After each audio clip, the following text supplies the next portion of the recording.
जोहार, मैं Lakshmi Oraon Jharkhand M7 news में आपका स्वागत है। आप किस ज़िले से हैं हमें कमेंट करके बताएं ताकि हम आपके ज़िले के खबरों को भी बता सकें। चलिए आज की सभी बड़ी खबरों को जान लेते हैं। स्वाइन फ्लू के 10 संदिग्ध मरीजों की रिपोर्ट नेगेटिव पर सतर्कता जरूरी। जिले में स्वाइन फ्लू के 10 संदिग्ध मरीजों के ब्लड सैंपल की रिपोर्ट गुरुवार को आई। डॉक्टर के अनुसार सभी संदिग्ध मरीजों की रिपोर्ट नेगेटिव आई, जो राहत वाली बात है। लेकिन लोगों को इस बीमारी को लेकर सतर्क रहना होगा, क्योंकि स्वाइन फ्लू के मरीज इसी मौसम में देखने को मिलते हैं। दूसरी ओर पिछले 48 घंटों में 2 कोरोना पॉजिटिव मिले हैं, जबकि 4 मरीज को अस्पताल से छुट्टी मिली। जिला पर्यटन समिति ने 2 साल में बैठक नहीं की, नाम तक नहीं भेजा, धनबाद रहा वंचित। झारखंड सरकार के पर्यटन विभाग ने राज्य के 31 स्थलों को पिछले दिनों पर्यटन स्थल घोषित किया है। इनमें से 9 राष्ट्रीय और 22 राजकीय महत्व के पर्यटन स्थल घोषित किए गए हैं। हालांकि 31 स्थलों की इस सूची में धनबाद का कोई स्थान नहीं है। वैसे जिले के विभिन्न विधायकों ने इस संबंध में पर्यटन विभाग और जिला प्रशासन को प्रस्ताव भेजा था। 5 राज्यों की खोज कर रही थी पुलिस, पत्नी संग इलाज कराने पहुंचा अस्पताल, खरसावां पुलिस ने दबोचा। नक्सलियों के खिलाफ चल रहे अभियान में झारखंड पुलिस को बड़ी कामयाबी हाथ लगी है। सरायकेला खरसावां पुलिस ने शुक्रवार को 1 करोड़ के इनामी नक्सली प्रशांत बोस उर्फ किशन दा उर्फ मनीष उर्फ बूढ़ा को अरेस्ट कर लिया है। उसके साथ उनकी पत्नी को भी गिरफ्तार किया गया है। दोनों को चांडिल से गिरफ्तार किया गया है। रांची के 305 पंचायतों के 1311 गांवों में 13 दिन में पहुंचेंगे अधिकारी, सरकार की 27 योजनाओं का देंगे लाभ। झारखंड सरकार अब लोगों के दरवाजे पर दस्तक देगी। बिरसा की जयंती व राज्य सरकार के 2 वर्ष पूरे होने के उपलक्ष्य में 16 नवंबर से 28 नवंबर तक रांची जिले में आपके अधिकार आपकी सरकार आपके द्वार कार्यक्रम का आयोजन किया जाएगा। इस दौरान हर दिन कम से कम 7-8 पंचायतों में शिविर लगाए जाएंगे। रांची में 305 पंचायत के अंतर्गत 1311 गांव है। डीसी छवि रंजन ने सभी प्रखंड विकास पदाधिकारियों को यह निर्देश दिया है।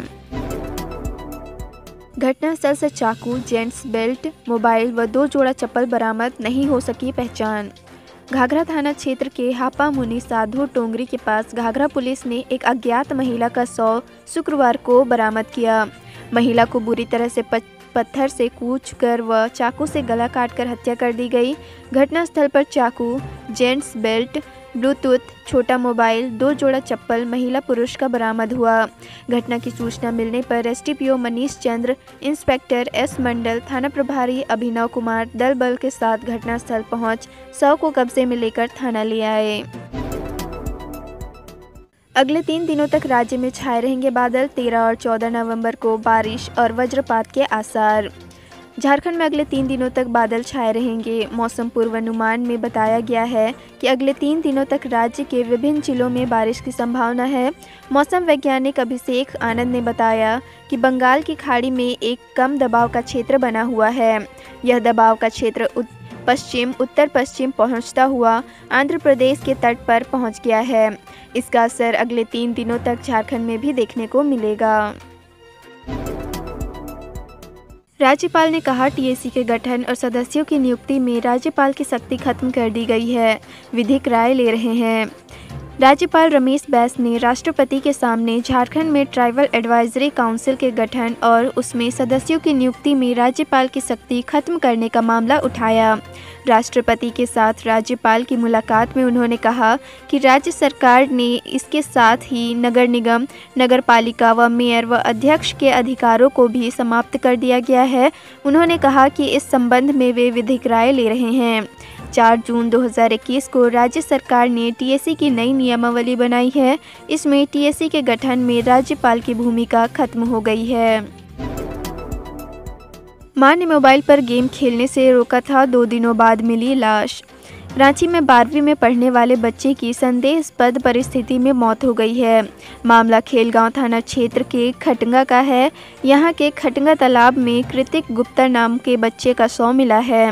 2 दिन पहले ही वह घर से नाराज होकर बाहर निकला था। उसकी लाश घर से 200 मीटर की दूरी पर मिली है।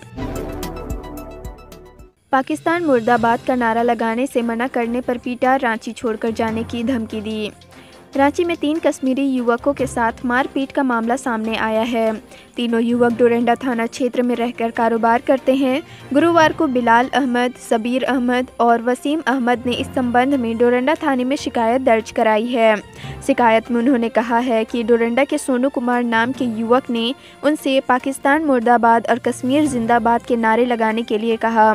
जब हम लोगों ने मना किया तब हमारे साथ मारपीट की और शहर छोड़ने की भी धमकी दी है। कहा कि जल्द से जल्द शहर छोड़ दें, नहीं तो अंजाम बुरा होगा। पहले कैंसिल की, फिर बिना तैयारी चला दी राजधानी एक्सप्रेस, 145 यात्री छूट गए। रांची नई दिल्ली राजधानी एक्सप्रेस आखिरकार गुरुवार को लोहरदगा रूट से शुरू हो गई। रांची स्टेशन पर शाम 6:25 में सांसद संजय सेठ, दीपक प्रकाश, महेश पोद्दार और विधायक सीपी सिंह ने हरी झंडी दिखाकर उसे रवाना किया, लेकिन पहले ही दिन भारी गफलत हुई। रेलवे ने ट्रेन को नए रूट से चलाने की तैयारी नहीं की, पहले इसे कैंसिल कर दिया, फिर आनन फानन में चला दिया। नतीजा यह हुआ कि ट्रेन बरकाकाना स्टेशन पर करीब 145 यात्रियों को छोड़ गई।